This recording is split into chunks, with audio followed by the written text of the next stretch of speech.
हम एक बार और आर्क फर्नेस के बारे में जानेंगे, जो निम्नलिखित तीन प्रकार के होते हैं, डायरेक्ट, इनडायरेक्ट और सबमर्ज आर्क फर्नेस। ये तीन टाइप हैं इसके फर्नेस के। इसमें से सबसे पहले हम देखेंगे डायरेक्ट आर्क फर्नेस क्या होती है।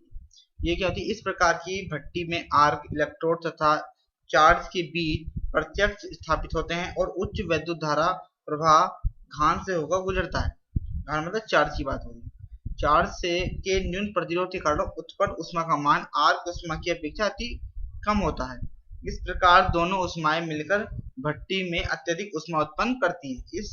इससे धातु तप्त होकर पिघलने लगती है। जिस तरीके से यहाँ पे देखो, ये है एसी सोर्स दे रखा है और यहाँ पे ये इलेक्ट्रोड है, और इलेक्ट्रोड से जो आर्क है कहाँ जा रही है, चालक पदार्थ में जा रही है। आर्क कहाँ जा रही है, चालक की गैप बहुत मिनिमम होता है, ज्यादा गैप नहीं होता। और क्या होता है, जो चालक पदार्थ होता है वो और इलेक्ट्रोड के मध्य एक कंडक्टिंग पाथ बन जाता है। कंडक्टिंग पाथ बनने से जो मटेरियल है, जो हम चार्ज गर्म करना चाहते हैं, वो क्या होता है, हीट अप हो जाता है, यानी गर्म हो जाता है। ठीक सेम चीज यही है।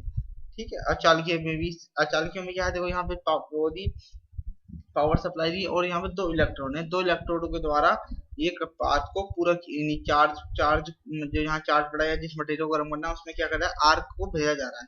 पर ये मत समझिए कि छोटी मोटी वोल्टेज, कभी 11 kV, कभी हाई वोल्टेज होती है। ठीक है, तो तभी यहाँ से यहाँ पे आर्क जनरेट होगी, छोटी मोटी वोल्टेज में आर्क जनरेट नहीं हो पाती है। ठीक, उसके बाद है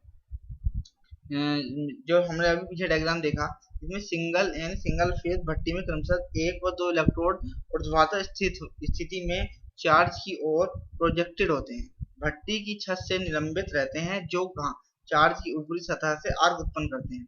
जबकि जो ये वाला डायग्राम है नीचे वाला में 3 इलेक्ट्रोड होते हैं, क्योंकि 3 फेज सप्लाई है तो 3 इलेक्ट्रोड होंगे। समत्रिभुजाकार स्थिति में चार्ज की ओर प्रक्षेपित भट्टी की छत से निलंबित रहते हैं।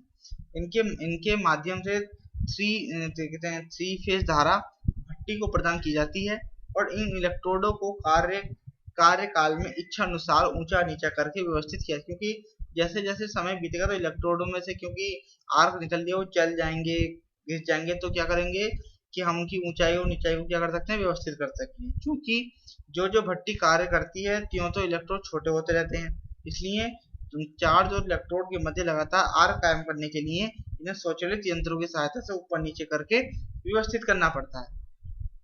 और आवश्यकता पड़ने पर पुराने इलेक्ट्रोड के ऊपर ही नया इलेक्ट्रोड कसना पड़ता है। ये इलेक्ट्रोड लगभग 2 मीटर लंबे कार्बन या ग्रेफाइट के होते हैं। कार्बन इलेक्ट्रोड की अपेक्षा ग्रेफाइट के इलेक्ट्रोड उच्च धारा घनत्व वाले, उच्च तापक्रम पर टिकाऊ तथा महंगे होते हैं। इसलिए ग्रेफाइट के इलेक्ट्रोड केवल बड़ी साइज की भट्टियों के उपयोग में लाए जाते हैं। ग्रेफाइट कहाँ लाएंगे, जो बड़ी साइज की भट्टी होंगी उसमें उपयोग में लाएंगे। चित्र 4 तथा 4 में 20 में प्रदर्शित आर्क भट्टियां दो प्रकार की होती है। एक चालकीय आधार वाली प्रत्यक्ष यानी कि conducting bottom direct arc furnace, एक होती है नॉन कंडक्टिंग बॉटम डायरेक्ट। मतलब नॉन कंडक्टिंग बॉटम कहने का मतलब है कि वहाँ अर्धचालक पदार्थ भरा होगा, और कंडक्टिंग कहने का मतलब है वहाँ चालकीय पदार्थ भरा होगा। इसमें क्या है, इसमें जो अचालकीय पदार्थ की भट्टी का बहुत उपयोग किया जाता है। इसके गुण क्या है इनके, इन भट्टियों का तापमान लगभग 2000 डिग्री सेल्सियस पर ऊष्मा उत्पन्न होती है। इसमें धातु के पिघलने का कार्य 3 से 6 घंटों में होता है। इस प्रकार समय की बचत होती है। इन भट्टियों की अभिकल्पना 5 यानी कि इनकी भार उठानी चाहिए, 5 टन से 12 टन के मध्य की जाती है, और इसके अलावा 50 टन से 100 टन के बड़े आकार की भट्टियां होती हैं। इलेक्ट्रोडों की स्थिति प्रायः ऊर्ध्वाधर ही संभव है। इन भट्टियों का शक्ति गुणांक लगभग 0.8 होता है, जो उचित है। इन भट्टियों में चार्ज का संपर्क प्रत्यक्ष आर्क मतलब डायरेक्ट, प्रत्यक्ष कहने का मतलब है किसी और के द्वारा नहीं जा रही, इलेक्ट्रोड और मेटल के मध्य डायरेक्ट संपर्क है, तो उसे क्या बोलेंगे, प्रत्यक्ष। ठीक है, इसलिए विद्युत चुंबकीय बलों के कारण चार्ज में विलोडिंग क्रिया होती है रहती है और चार्ज अच्छी तरह मिलकर पिघलता रहता है। फलस्वरूप पिघली हुई धातु अधिक समांगी मिलती है, यानी होमोजीनियस होती है। इन भट्टियों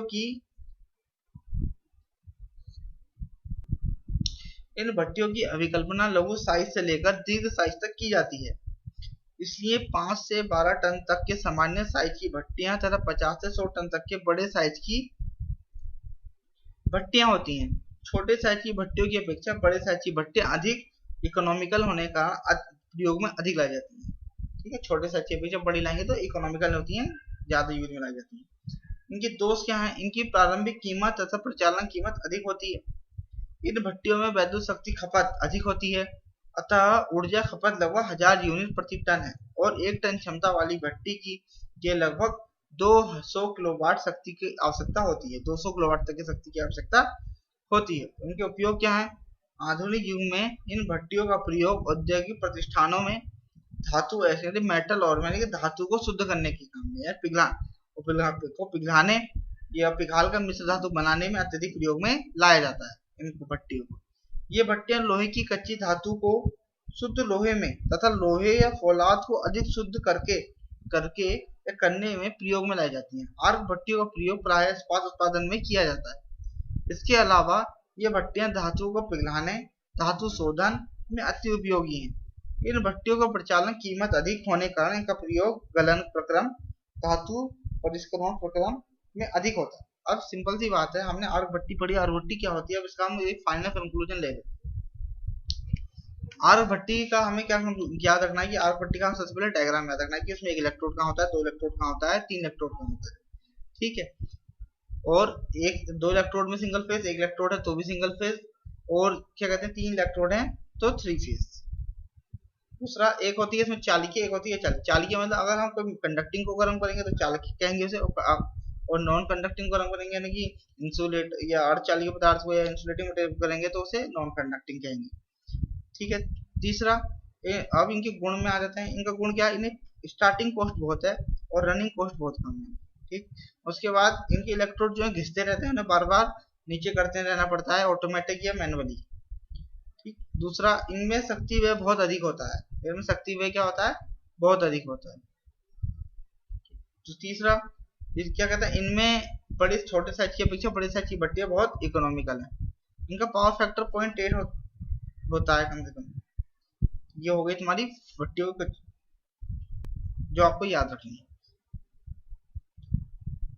और तीसरा एक और है, चौथा पांचवा, यह है कि इनका यूज कहाँ पर है। इनका यूज कहाँ? मिश्र धातु को पिघलाने में या धातुओं के शोधन में। ठीक है, धातु ऐश कहने का मतलब है धातु ऐश वो होती है जिसमें वो मिट्टी, जिसमें क्या कहते हैं, मिट्टी में जो मेटल मिला रहता है उसे क्या कहते हैं? धातु ऐश वाली मिट्टी। अब आती अप्रत्यक्ष आर्क भट्टी। अप्रत्यक्ष आर्क भट्टी में क्या होगा? डायरेक्ट कांटेक्ट नहीं होगा।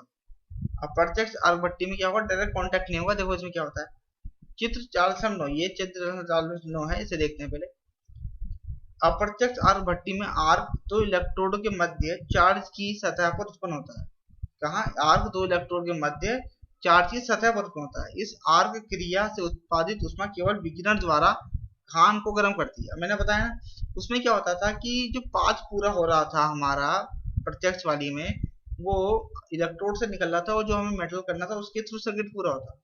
इसमें क्या हो रहा है, यहाँ 2 चार्ज के मध्य सर्किट पूरा हो रहा है और उसके जो ऊष्मा निकल रही है उससे चार्ज को गर्म किया जा रहा है। ठीक है, इस आर्क क्रिया में उत्पादित ऊष्मा केवल विकिरण द्वारा चार्ज को गर्म करती है। इस भट्टी का तापन प्रत्यक्ष भट्टी के तापन से कम रहता है। इस कारण चार्ज के अंदर विद्युत प्रवाह ना होना है। इसलिए इस भट्टी को पिघले हुए धातु चार्ज में विलोडिंग की क्रिया भी नहीं होती। विलोडिंग की क्रिया कहने का मतलब है अक्सर होमोजेनियस मिल नहीं पाता है भाई। इसकी पूर्ति भट्टी के बाह्य आंतरिक हिलाव द्वारा की जाती है। तो हिलाव के मतलब बाहर से हिला के से की जाती है, अलग से कोई रोड डाल के की जाती है। इसलिए भट्टी को बेलनाकार अथवा गोलाकार ठोस आकृति में बनाकर दोनों इलेक्ट्रोडों को सिरे पर बाहर व अंदर की ओर प्रलंबित करके एक ही क्षैतिज अक्ष में लगाया जाता है। भट्टी की इस प्रकार की बनावट से इलेक्ट्रोडों की संख्या घटकर केवल 2 रह जाती है, जिसके लिए केवल एक कला प्रदाय की आवश्यकता होती है और सभी अप्रत्यक्ष भट्टियां एक कला भट्टियां होती हैं। इस प्रकार भट्टी का साइज भी एक कला भार पर निर्भर करता है। इसलिए इन भट्टियों की अभिकल्पना केवल 0.25 टन से लेकर 3 टन धातु क्षमता तक के लिए की जाती है। इन भट्टियों का शक्ति गुणांक लगभग 0.85 होता है और वैद्युत ऊर्जा व्यय विभिन्न धातुओं के लिए भिन्न प्रकार। ब्रॉन्ज के लिए 275 किलोवाट की ज्यादा ऊर्जा है, ब्रॉन्ज के लिए 325, कॉपर के लिए 400 किलोवाट प्रति टन धातु। ये कुछ याद करने की जरूरत नहीं है ना, खाली ये आपके डायग्राम हो गया। ठीक, उसके बाद क्या है, अप्रत्यक्ष भट्टी में उपयुक्त गाइडों तथा बेलनों को लगाकर हिलाव क्रिया का कार्य एक विद्युत मोटर द्वारा संपन्न होता है। क्योंकि क्या कहते हैं, इसमें चार्ज कहाँ उत्पन्न हो रहा है, इसके सतह के ऊपर उत्पन्न हो रहा है, आर्क जो है। परंतु जैसे जैसे पिघलती रहती है वैसे वैसे हिलाव क्रिया को बढ़ाते जाते हैं। अंत में जब धातु पूर्ण रूप से पिघल जाती है तो हिलाव क्रिया को लगभग 2 साइकिल प्रति मिनट की आवृत्ति पर बढ़ाकर लगभग 200 डिग्री तक कर दिया जाता है। 2 साइकिल प्रति आवृत्ति पर बढ़ाकर 200 डिग्री सेल्सियस कर दिया जाता है। हिलाव क्रिया भट्टी की दक्षता हिलाव क्रिया से धात्विक घान अच्छी तरह मिलकर होमोजीनियस बनकर प्राप्त होता है, और दूसरे भट्टी की दक्षता तथा टिकाऊपन भी बढ़ जाता है, क्योंकि हिलाव क्रिया से भट्टी के प्रत्येक भाग में तापक्रम लगभग समान बना रहता है। इनका उपयोग कहाँ है? अपवर्तित भट्टी का प्रयोग अधिकतर अलोह धातुओं को गलाने यदि किसी हद तक इसका प्रयोग लोहे की ढलाई में केवल वहीं पर होता है जहां पर धातुओं की थोड़ी मात्रा की आवश्यकता हो। यह भट्टी वहां पर अधिक उपयोग की होती है जहां पर चार्ज शीघ्रता से बदलता हो अथवा जहां पर तापमान इंटरमिटेंट हो मतलब तेजी से बदलने वाला हो। ठीक है, अब हम इसके अगले लक्ष्य में देखेंगे नेक्स्ट में इलेक्ट्रोड के बारे में, क्या कौन कौन से इलेक्ट्रोड।